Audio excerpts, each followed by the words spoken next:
Fala galera, Oi, gente. eu me chamo Rafaela Eu me chamo Beatriz. e a gente vai falar um pouquinho para vocês a respeito de um tema que ele aborda bastante conceitos étnicos, né, sobre a ética que a gente aborda hoje em dia.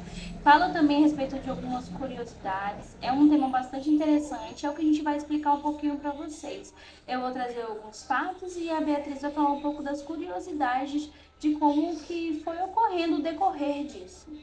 Então, vou falar um pouco a respeito da terceira onda, que foi um movimento que aconteceu em 1967, nos Estados Unidos, na Califórnia, onde um professor ele fez um experimento com os alunos que se chamava a terceira onda, né? Eles denominaram dessa forma.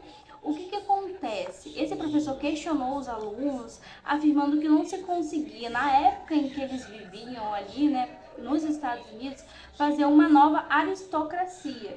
Então, ele provou para os alunos em uma semana que isso era possível, mas o que ele fez não foi ético porque ele não teve primeiramente, né, autorização do governo, ele não teve apoio em nenhum sentido, foi algo que ele fez assim espontâneo. É interessante citar que esse professor ele tinha 25 anos e ele se chamava Ron Jones. E esse movimento que ele fez foi chamado de a terceira onda porque eles fizeram algumas coisas, né? Conversaram entre si para esse experimento ser denominado deste nome. Eles tinham alguns símbolos e formas de se cumprimentarem para que eles fossem reconhecidos aonde eles passassem. Então, esse movimento acabou gerando com que as pessoas, por meio daquela iniciativa que o professor tomou, mexessem com o psicológico delas, né? Então, eles tomaram algumas iniciativas que até hoje isso não é permitido que realmente aconteça, pois causa um impacto social muito grande. Então, o desfecho disso na vida real, lá em 1977, foi que o professor ele reconheceu que após uma semana desse experimento social que ele fez com os alunos, tomou uma repercussão muito grande, passou da sala de aula, né, chegou em outras pessoas e isso estava ficando como um símbolo fascista. Coisa que hoje em dia e naquela época também não era certo. Nós vivemos numa democracia onde as pessoas podem se expressar e não precisam concordar com o conceito, opinião, características de um grupo exclusivo em si. E aí foi isso. A Beatriz vai retratar uma outra curiosidade. Foi criado-se um filme, né, sobre essa história que se chama A Onda. Nesse filme, o professor, ele faz, só que é retratado na Alemanha, né, e ele faz essas mesmas perguntas para os estudantes, né. Foi uma semana que eles estavam tendo aulas extracurriculares ali, então tinha essa dinâmica, uma turma ia estudar autocracia e a outra anarquia. De início o professor queria ficar com anarquia, mas aí ele vai para autocracia, né? E aí ele propõe esse experimento, porque a turma, ela estava dizendo que era impossível que houvesse de novo esse governo, né, tão autoritário ali na Alemanha, que é a mesma coisa que que aconteceu na vida real. Eles falavam que não era possível, porque nós vivemos numa democracia e já se passaram muitos anos e tudo mais. Então esse professor ele propõe esse experimento. E aí o experimento vai acontecendo e de início acontece de uma maneira muito tranquila, né? Ninguém tá achando que vai ter repercussões muito fortes. Desculpa. Mas aí vai passando os dias, então durante os dias eles vão adotando medidas. Então começa com um uniforme. Então quem não tivesse aquele uniforme específico não era aceito pela onda. Então se cria um logotipo, começa a se ter aquele sentido de pertencimento, que para um jovem é uma coisa muito importante, né, nessa época, nesse período, né, da juventude. Então começa a se ter muito esse sentido de pertencimento ali, e esse grupo de pessoas começa a excluir outros e deixar só que as pessoas entrassem, aqueles que fizessem um determinado movimento, uma determinada ação. Pertencessem a um daquele grupo. Isso, né? E aí o professor, ele vai percebendo, por causa de pessoas, que aquilo não está dando muito certo. Mas de início ele continua mantendo porque ele quer ver aonde aquilo vai chegar, e para o professor até então não estava nada errado, né? até que chega um determinado momento que ele percebe que as coisas estão fugindo um pouco do controle, que ele decide que vai acabar com a onda.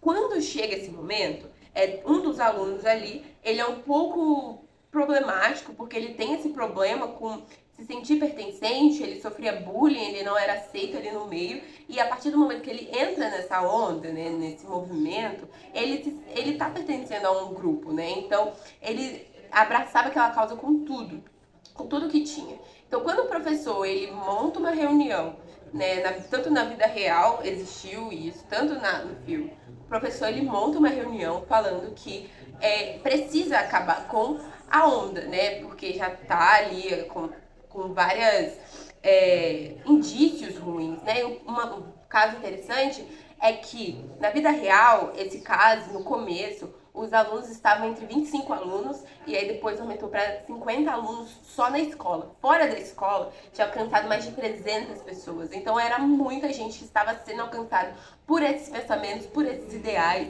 né? Que a gente sabe que eticamente é incorreto, porque o nazismo, o fascismo mataram e torturaram muitas pessoas. Então, o professor, ele decide acabar com aquilo, ele faz uma reunião para falar com os estudantes que iam acabar. No filme, à medida que isso toma, o menino que é um pouco problemático e tem esses indícios, ele tinha porte de arma, ele tinha uma arma, e infelizmente ele atira em um dos estudantes e depois se mata, porque ele entende ali que se ele saísse daquela onda, tudo aquilo, aquele bullying, tudo aquilo que ele sofria iria voltar. E ele não ia pertencer mais a um meio, né? Isso. E aquilo deu significado para a vida, e comparar da vida real para o que eles retrataram no filme. Então, o menino, quando ele viu que ele atirou e como as pessoas daquele meio em que ele pertenceu olharam para ele assustado, a reação dele foi cometer suicídio para não ter que lidar com aquilo, né? Não ter que voltar a se sentir vazio, a não pertencer a um meio. Então, e na vida real, existiu também esse menino que era problemático, só que na vida real ele monta bombas caseiras, né, e chega aos ouvidos do professor e também tem uma intervenção ali antes que aconteça algo ruim. E o desfecho disso foi que no filme o professor é preso por ter causado toda essa situação, e na vida real o professor, ele foi demitido e por um tempo ele foi proibido de ensinar, né, de lecionar, então ele não podia lecionar. Depois desse período de tempo, ele voltou a dar aula, só que ele voltou a dar aula de português e ensinar poesia para as pessoas com necessidades especiais. Então, ele regrediu, né, um pouco no ambiente em que ele lecionava por causa disso. E ele fala que foi, né, em relatos reais, o professor, ele fala que foi um irresponsável, mas que o experimento foi útil para mostrar que sim, ainda poderia existir essa sociedade, né, autocrática, que tem um governo de uma pessoa e que exclui outras, né? Ele falou que foi útil para mostrar isso, mas até onde é permitido, né, o uso de experimentos sociais, esses usos dentro da sociedade, dentro das pessoas, dentro, né, de uma comunidade. A gente tem sempre que ver até que ponto isso é permitido. Tipo, na vida real ele não teve autorização de ninguém ali, né? E no filme também não. Então, como que isso, né, pode afetar a sociedade? Como que isso pode afetar estudantes, a vida deles, né? Querendo ou não, eles passaram, mesmo que tenha sido uma semana, eles passaram por uma imersão dentro de um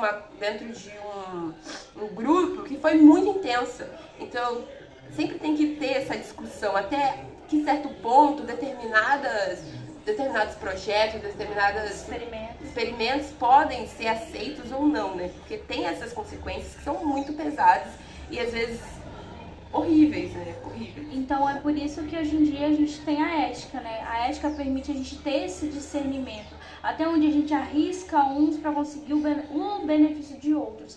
E esse experimento que a gente trouxe para vocês mostra exatamente isso, que o que ele fez aqueles alunos passarem, mesmo que às vezes inconscientemente, se tornou algo grande, influencia as outras pessoas lá fora. Então, hoje, a ética permite a gente ter mais esse momento de reflexão antes de tomar uma atitude, até porque no filme retratou o que poderia realmente ter acontecido na vida real e quão prejudicial isso se tornou em menos de uma semana. Pessoas, sentimentos mudam e somos influenciáveis, infelizmente. Então, às vezes, algo que seria experimental para saber, para ter um sim ou um não, tirou vidas, mudou vidas negativamente das pessoas para se saber realmente a resposta de um experimento, para se provar algo. Então, esse tema que a gente trouxe é para fazer essa reflexão. Até que ponto experimentos e causas são aceitos, né, e devem ser aceitos ou não, né? Até que ponto a gente tem que provar, por exemplo, se o nazismo poderia acontecer novamente, ou um governo autocrático, né, poderia acontecer novamente. A gente sempre tem que estar se perguntando se algumas coisas que acontecem, elas são certas, né, de serem feitas. Tem que sempre ter esse questionamento, né? Então, esse foi o vídeo, a gente espera que vocês tenham gostado e que reflitam sobre as ações de vocês, né? Sobre as nossas ações. E é isso.